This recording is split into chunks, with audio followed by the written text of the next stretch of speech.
प्रजा फाउंडेशन ने मुंबई का जो स्टेटस ऑफ हेल्थ इशूज़ जोर में तो मुंबई प्रजा फाउंडेशन ने आज स्टेटस ऑफ हेल्थ इश्यूज़ के ऊपर एक रिपोर्ट लेके आए और इस रिपोर्ट के अंदर बेसिकली हमने 4 अलग अलग इश्यूज़ को कवर करने की कोशिश की है। तो सबसे पहला जो है वो प्राइमरी हेल्थ केयर सिस्टम है, दूसरा है कि सेंसिटिव डिसीज़, तीसरा है जो रेस्पिरेटरी डिसीज़ और चौथा जो है कि हेल्थ केयर पर्सनल्स जो है। ये 4 मुद्दे हमने कोशिश की है इसके अंदर कवर करने की।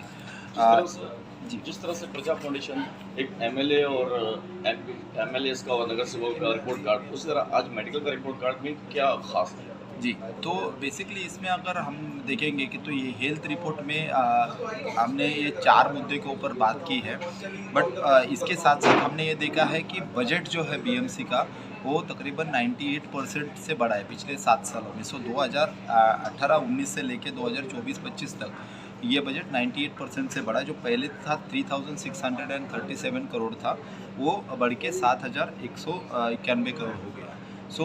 ये 98% की बढ़त है, बट इसके साथ साथ यूटिलाइजेशन जो है वो अगर हम देखेंगे प्राइमरी हेल्थ केयर के इंफ्रास्ट्रक्चर के ऊपर यूटिलाइजेशन होना चाहिए और भी बेहतर तरीके से डिस्पेंसरीज एक्सेसिबल लोगों के लिए और होनी चाहिए, क्योंकि URDPFI के जो नॉर्म्स है उसमें क्या है कि 15,000 लोगों के ऊपर एक डिस्पेंसरी होनी चाहिए।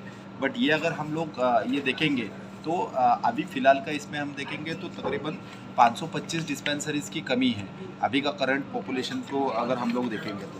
और अभी जो अवेलेबल डिस्पेंसरीज जो है वो है 313, तो 313 डिस्पेंसरीज ही अवेलेबल है। तो 313 डिस्पेंसरीज UDPFI का नॉर्म्स के अकॉर्डिंग अगर हम देखेंगे तो वो कम है। 15,000 पे एक डिस्पेंसरी होनी चाहिए। अभी फ़िलहाल 40,000 के ऊपर एक डिस्पेंसरी अवेलेबल है। तो वो डिस्पेंसरीज भी ऐसा है कि अलग अलग लोकेशंस, मेजरली जो लोकेशंस अफेक्ट हो रहा है, जो स्लम बाउल पॉपुलेशन है वहाँ पे होना चाहिए, बट वो और भी बेहतर तरीके से करने की ज़रूरत है, क्योंकि ईस्टर्न सबब में हम देखेंगे कि 51% पॉपुलेशन जो है वो स्लम में रहता है, बट वहाँ पे डिस्पेंसरीज अगर हम देखेंगे तो ओनली 81 डिस्पेंसरीज अवेलेबल है। जी सर, इतना बजट बनने के बावजूद सुविधा तो वहाँ की वहीं पड़ी है, कोई सुविधा दी जा नहीं है।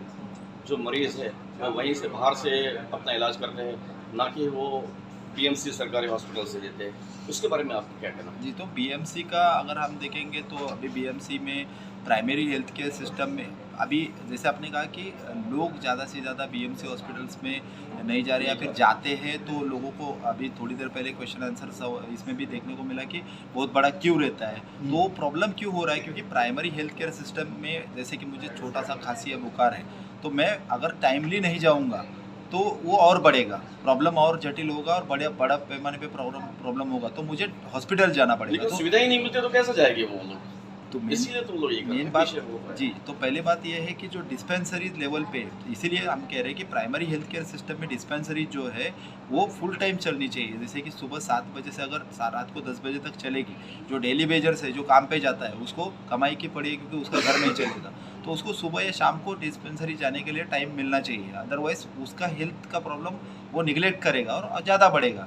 और हमने ये भी देखा है कि रिपोर्ट के अंदर जो महुआ का रिपोर्ट है उसके अंदर कि 10% जो कमाई है वो लोग बाहर खर्चा कर रहे हैं। ये हमारा नहीं, जो ministry of housing and urban affairs का जो ये है सर्वे है उसके अंदर ये हुआ है कि 10% कमाई लोग अपने मतलब बाहर खर्चा कर रहे हैं अपने हेल्थ केयर सिस्टम के ऊपर। जो आपने जैसे कहा, तो वो प्राइमरी हेल्थ केयर सिस्टम और स्ट्रेंथन होगी तो डेफिनेटली ये जो खर्चा है जो वेस्ट हो रहा है या बाहर खर्चा हो रहा है वो कम किया जा सकता है, जिससे जो गरीबी में जा रहे हैं, तकरीबन 5.5 करोड़ लोग गरीबी में जा रहे हैं, उसको हम लोग वो कम कर सकते हैं।